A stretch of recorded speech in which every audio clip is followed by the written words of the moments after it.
If you've made joy conditional on results, you're on a treadmill that will never stop moving. You'll always be one more goal away from feeling it. Joy is not soft. It is not a nice to have fluffy thing. It's a competitive advantage for sure. This is the Born to be Brilliant podcast, helping you harness the habits and unlock the tools to bring you more meaning, vibrance, and the personal power to help you shine like the diamond you are. I want to ask you a question, and I want you to actually sit with it rather than rushing past it to get to the comfortable answer. How much joy are you experiencing right now? Not how much are you achieving, not how productive you've been this week, or how many things you've ticked off the list, or whether you're on track for the targets you set yourself at the start of the year. I mean joy, the actual felt sense of being glad to be alive and doing what you're doing. How much of that is present in your days? Because here's what I keep observing, and I've been in rooms with entrepreneurs at every level, from people just starting out to people running multiple 7-figure businesses. And what I see is a pattern in all of them that I think we need to talk about openly. A pattern that nobody really wants to admit to, because admitting to it feels like ingratitude or like failure or like proof that you're doing it wrong or something. The pattern is this. A lot of high achievers are not happy. They're successful by most external measures. They're building, growing, producing, achieving, and privately behind the highlight reel, they're running on empty, wondering when the feeling of enough is going to arrive. And they're suspicious that it maybe even won't. If any of that resonates with you, even a small part, this episode is for you. Let's talk about why this happens, because I don't think it's accidental, and I don't think it's a character flaw. I think it's a predictable consequence of how most of us were taught to think about success. The dominant narrative about success, the one we observed and learned in school, from our families, from the culture we grew up in, is essentially sequential. You work hard, you achieve the thing, you feel good. You get the grades, you get the degree, you get the job, you earn the money. You build the business, you hit the target. And then you get to feel successful. You get to feel happy. Happiness is the reward. It's what's waiting for you on the other side.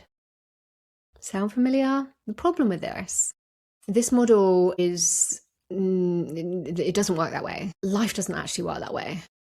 And the reason it doesn't work that way is something that positive psychology, which is the scientific study of what makes people flourish rather than the study of what makes them pathological, has known this for several decades now. Happiness is not a destination. It's not a waiting game. It's not something that's there for you on the other side of your next achievement. Achievement can definitely contribute to happiness, absolutely. But it's not a temporary contribution. And it has a very short shelf life.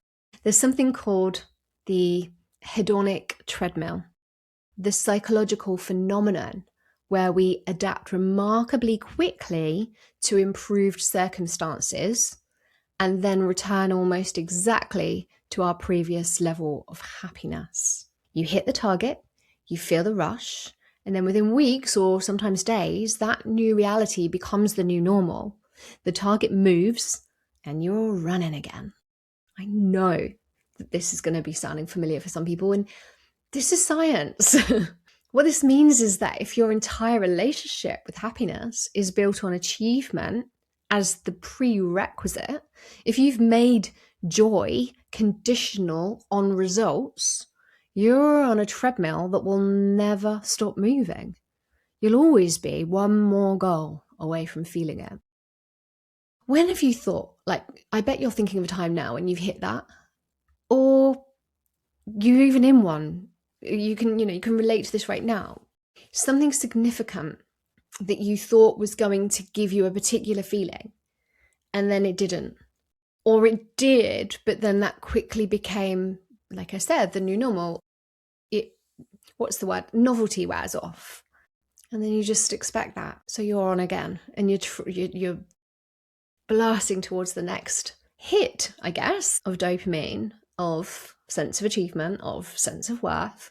So what does actually change the experience of happiness and well-being? What really does? If it's not that, if it's not, well, I will feel happy because I've accomplished this thing, and that does make me feel good. Of course it does. But what actually does change the experience of happiness and well-being? And this is where it gets interesting, and where I think the positive psychology research has something genuinely useful to offer entrepreneurs specifically. The research identifies several factors that have a durable, meaningful impact on well-being, and they're ones that don't fade away when the achievement highs fade away. So when that drops. The first is meaning and purpose. You'll hear me talk about these things a lot. Having a clear sense of why you're doing what you're doing, not just what you're building, but what it's in service of, is one of the strongest predictors of sustained well-being. People with a strong sense of purpose report higher levels of happiness, lower levels of anxiety, and greater resilience in the face of setbacks. And this is directly relevant to entrepreneurs because we have a rare opportunity, an opportunity most people in employment never get, to build something that is genuinely aligned with what we believe matters. But you have to be deliberate about it. It doesn't happen by default. The second factor is connection. Real, genuine human connection, not networking, not follow accounts, not surface level professional relationships, chit chat, but actual belonging. The feeling of being known and accepted, of being in environments where you can be honest and where others are honest with you. This is consistently one of the strongest predictors of both happiness and longevity. Longevity. In the research, it's there. It's actually something that entrepreneurship, for all its freedoms, can quietly erode. Because building a business, especially in the early and growth stages, can be genuinely isolating. You're often moving faster than the people around you. It's going to happen. You're thinking about things they're not thinking about. And that gap, if it's not addressed deliberately, creates a loneliness that quietly will slowly and gradually deplete you. The third factor is autonomy, the sense of genuine choice and control over your life and work. Interestingly, entrepreneurs score really highly on this one, which is one of the reasons entrepreneurship is associated with higher levels of life satisfaction, despite the risk and the instability and uncertainty involved. But autonomy isn't just about being your own boss. It's about whether the choices you're making from day to day actually feel like choices, or whether they feel like obligations you've boxed yourself into with a lovely job. The fourth factor is what researchers call engagement or flow. The experience of being so absorbed in meaningful work that time just disappears. My fellow ADHD friends will know what I mean when I say, like, when you're in hyperfocus. Time really does disappear. You sometimes forget to do important things.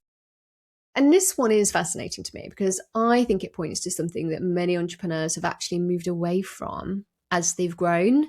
In the early days, you were probably doing a lot of the work that puts you in flow. Naturally, you're excited. You wake up excited to work on your thing.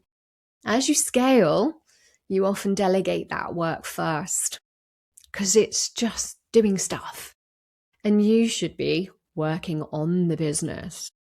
Without realizing it, you've removed yourself from the stuff you really enjoy. Every activity that was making you feel alive in the week has been delegated on because you've made yourself do other things. Sound familiar? The fifth factor, and this one I find most immediately actionable, It's what I think of as the quality of your daily experience, not your results, your actual experience. How much of any given day are you spending in positive emotion? Curiosity, connection, delight, satisfaction, even mild pleasure. Because the accumulation of those small daily positives is, as research suggests, a more reliable predictor of overall well-being than the occasional big win. I say this about everything. It's the little things over the prolonged time that really compound, not the one-off flash in the pan. Think about that for a minute and think about how your week looks, how your work looks. I've said it a million times.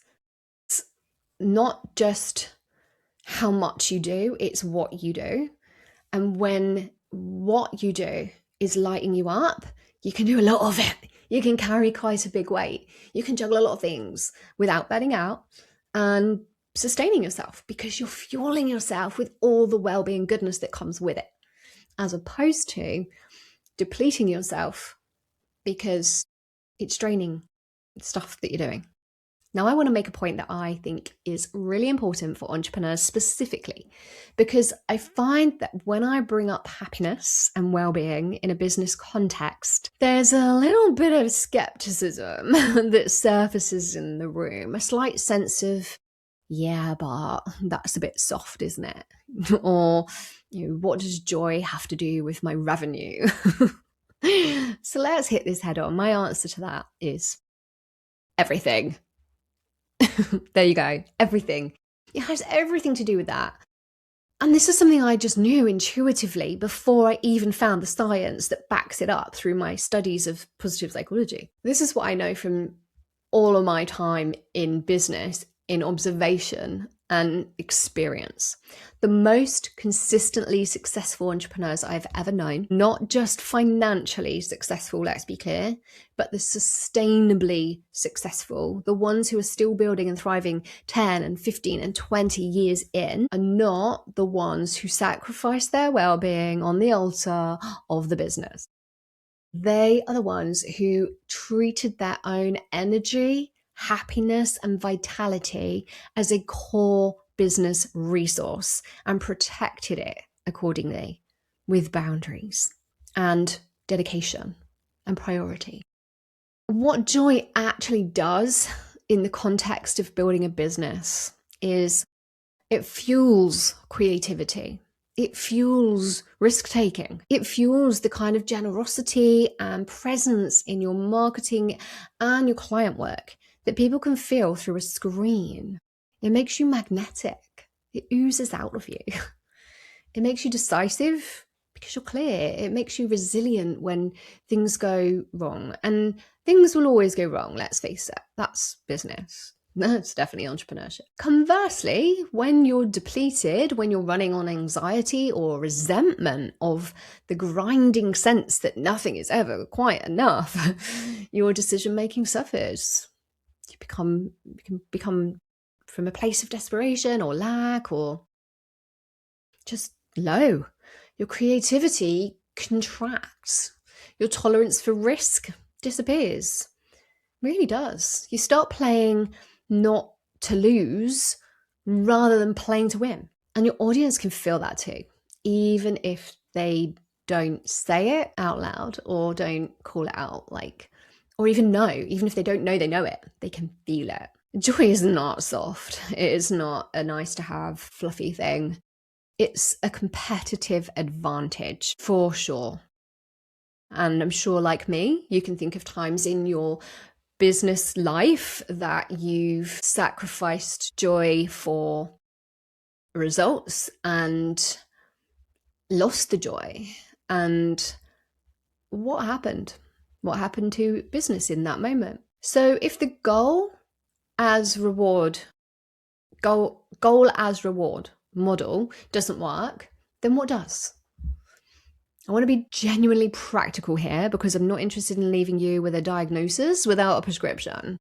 The first thing that changes it is deciding with real serious, not lip service, deciding that joy is a priority, not a nice to have, not something you'll tend to once the business is further along, a priority right now. Because the version of you that's joyful and energized will build a better business faster than the version of you that's grinding through. The second thing is cultivating what I call proactive positivity. Deliberately designing your days to include more of the small things that generate genuine positive emotion. It could be so small. It could just be the way you start your day, the drink you choose to have at your desk. This doesn't mean toxic positivity or pretending everything is fine when it isn't. Not at all. It means being intentional about joy the way you're intentional about strategy. It is a strategy. What activities, relationships, environments, and experiences consistently make you feel more alive? Are they in your week? And if they're not, that's a problem worth solving. The third thing, and this is the one that I think matters most for the entrepreneurial experience, is community. Real, aligned, honest community. The people who are where you want to get to or who are traveling the same road right now alongside you. They're the ones who understand the specific texture of what you're doing. They can tell you the truth with love. They understand, they share as well the same standards as you.